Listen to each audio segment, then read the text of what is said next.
My name is Andrew Sarno, and I was a former HVAC program student here at Porter & Chester.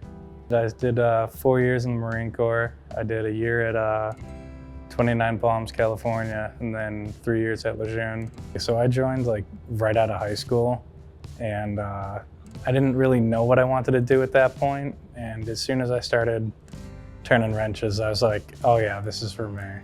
So I was really looking for something more in my career at that point. I had been doing similar stuff, working with refrigerators and doing a lot of electrical on them and a lot of more of cosmetic stuff. But I wanted to learn more about what I was working on. So I was like, why not jump into HVAC?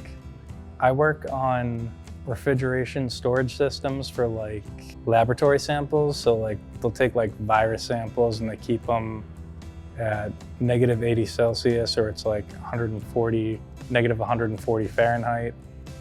And it keeps them frozen. That way they don't have to worry about this virus leaking or anything like that, or they don't have to worry about it dying. I couldn't even imagine doing something like I'm doing right now.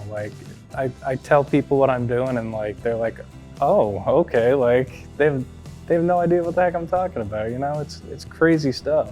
You know, if I never had gone to the school, I wouldn't be doing something like that. I'd probably just be still working where I was before.